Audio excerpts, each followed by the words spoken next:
This is definitely a controversial topic, but it's one a lot of LEGO fans have been quietly talking about for many years. Today I want to talk about why so many LEGO fans don't like the LEGO Ambassador Network. Not the people in it, not the individual creators, but the system itself, how it works today, how it's perceived, and why a growing number of fans feel disconnected or even frustrated by it.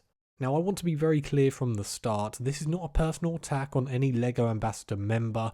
Many of them are talented content creators who clearly care about LEGO, but I will be taking a critical look at how the LEGO Ambassador Network currently operates and why so many fans feel it's drifted far away from its original purpose. Now when the LEGO Ambassador Network was first introduced, the idea was pretty solid.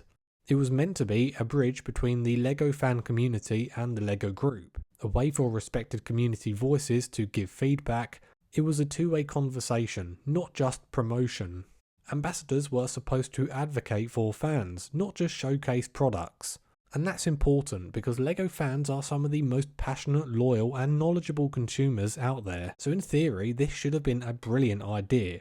But over time, that purpose has become a lot less clear. One of the biggest criticisms of the program is that it feels more like a coordinated marketing machine rather than a fan-led ambassador system. Now let's talk about one of the most common complaints that LEGO fans have, and that is the review embargoes to which the LEGO Ambassador Network operates. Here's how it usually works. LEGO sends out free sets to Ambassador Network members, then they're given a strict embargo date. And when that embargo lifts, almost everyone in the Ambassador Network will post their reviews at the same time. And then what happens for the average LEGO fan is that we will open up YouTube or Instagram and suddenly our feed is flooded with the same sets, the same talking points, and for many fans this does not feel organic. Because instead of discovering this kind of content naturally, it feels like we're being hit with a marketing push, and within some of these reviews lives a lot of controversy. Many fans now ask, is this actually an ambassador program or just influencer marketing with a nicer name? The Ambassador Network was once promoted as a way for LEGO to hear from fans through trusted voices. There has never been any visible evidence that feedback from a member of the LEGO Ambassador Network has ever meaningfully changed designer decisions. Now that doesn't mean that feedback never happens, but all I'm saying is, where is the proof and what has actually changed because of the program? And then you also have to ask the question,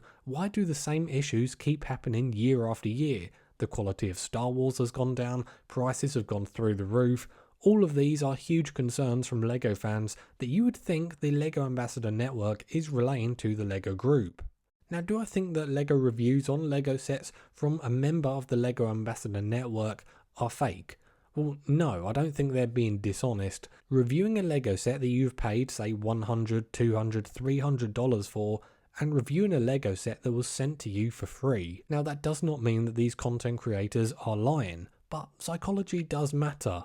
When you receive a LEGO set for free, the experience is different, the incentive to be harsh is definitely reduced. Now that does not make for bad reviews, it just makes them inherently different, and fans definitely notice that difference. If these reviews were spaced out, say days or even weeks apart, the reaction would be definitely very different. But because they drop all at once, it creates fatigue, distrust, oversaturation, and definitely a feeling of artificial hype. I for one definitely noticed this when we had the reveal of the UCS Death Star.